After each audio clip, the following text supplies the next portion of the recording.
ಕನಸು 3 ಪದ ಅಷ್ಟೇ, ಆದರೆ ಅದನ್ನು ಬೆನ್ನಟ್ಟಿ ಹೋಗೋದು ತುಂಬ ಕಷ್ಟ.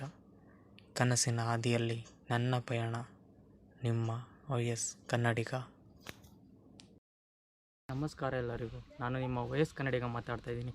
YS ಅಂತಂದರೆ ಏನು ಅಂತಂದರೆ ಯೋಗೇಶ್ ಶ್ರೀನಿವಾಸ್ ಅಂತ. ನಾನು ಏನು ಮಾಡೋಕ್ಕೆ ಹೋಗ್ತೀನಿ ಅಂದರೆ ಯೂಟ್ಯೂಬಲ್ಲಿ ಟ್ರಾವೆಲಿಂಗ್ ಬಗ್ಗೆ ಮಾಡ್ತೀನಿ, ಎಕ್ಸ್ಪ್ಲೋರಿಂಗ್ ಬಗ್ಗೆ ಮಾಡ್ತೀನಿ, ಮತ್ತು ಹೊಸ ಜಾಗಗಳನ್ನ ತೋರಿಸ್ತೀನಿ, ಮತ್ತು ನಾನು ಹೊಸ ವಿಷಯಗಳನ್ನ ತಿಳಿಸ್ತಾ ನಿಮಗೂ ಅದ್ರ ಬಗ್ಗೆ ಇನ್ಫಾರ್ಮೇಷನ್ಸ್ ಕೊಡ್ತೀನಿ. ಯಾಕೆ ನನ್ನ ಮೊದಲನೇ ವೀಡಿಯೋ ಒಂದು ಇಂಟ್ರೊಡಕ್ಷನ್ ವೀಡಿಯೋ ಆಗಿದೆ ಅಂತಂದರೆ, ನಾನು ಡಿಗ್ರಿ ಸ್ಟೂಡೆಂಟ್ ಆಗಿರೋದ್ರಿಂದ ಈಗ ಫೈನಲ್ ಇಯರ್ ಮಾಡ್ತಾಯಿದ್ದೀನಿ. ನಾನು ಈ ವರ್ಷ ಏನು ಡಿಗ್ರಿಲಿ ಕಲ್ತಿದ್ದೀನಿ ಅಂತಂದರೆ, ಇಂಟ್ರೊಡ್ಯೂಸ್ ಯುವರ್ ಸೆಲ್ಫ್ ಅಂದರೆ ಎಲ್ಲ ಡಿಗ್ರಿ ಸ್ಟೂಡೆಂಟ್ಗೂ ಅದೊಂದು ಪರ್ಫೆಕ್ಟಾಗಿ ಗೊತ್ತಿರುತ್ತೆ. ಯಾಕಂದರೆ ಕಾಲೇಜಲ್ಲಿ ಏನು ಹೇಳ್ಕೊಡ್ತಾರೋ ಬಿಡ್ತಾರೋ ಆ ಥರ ಇಂಟ್ರೊಡ್ಯೂಸ್ ಯುವರ್ ಸೆಲ್ಫ್ ಅಂತೂ ಪರ್ಫೆಕ್ಟಾಗಿ ಹೇಳ್ಕೊಟ್ಟಿರ್ತಾರೆ.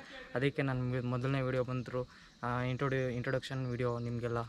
ನಾನು ಮಾಡೋ ಪ್ರತಿಯೊಂದು ವೀಡಿಯೋ ಬಂದು ಡಾಕ್ಟರ್ ಬ್ರೋ ಮತ್ತು ಬೇರ್ ಗ್ರಿಲ್ಸ್ ಅವ್ರನ್ನ ಇನ್ಸ್ಪಿರೇಷನ್ ಆಗಿ ತೊಗೊಂಡಿದ್ದೀನಿ. ಬೇರ್ ಗ್ರಿಲ್ಸ್ ಯಾರು ಅಂತಂದರೆ ಇಡೀ ಕಾಡುಗಳನ್ನ ಹೋಗ್ತಾರೆ, ಎಕ್ಸ್ಪ್ಲೋರ್ ಮಾಡ್ತಾರೆ. ಯಾರು ಡಿಸ್ಕವರಿ ಚಾನಲ್ ನೋಡ್ತಿದ್ರೆ ಅವ್ರಿಗೆ ಗೊತ್ತಿರುತ್ತೆ. ಮತ್ತು ಡಾಕ್ಟರ್ ಬ್ರೋ ಬಂದು ನಂಬರ್ 1 ಯೂಟ್ಯೂಬರ್ ಆಗಿದ್ದಾರೆ. Special thanks to doctor bro ಮತ್ತು ಬೇರ್ ಗ್ರಿಲ್ಸ್ ಅವ್ರಿಗೆ. ನನ್ನ ವ್ಲಾಗ್ಸ್ನ ಸಪೋರ್ಟ್ ಮಾಡಿ ಅಂತ ಕೇಳ್ತಾ ನಿಮಗೆಲ್ಲ ಧನ್ಯವಾದ ಹೇಳ್ತಾ ಇದ್ದೀನಿ. Thank you Karnataka.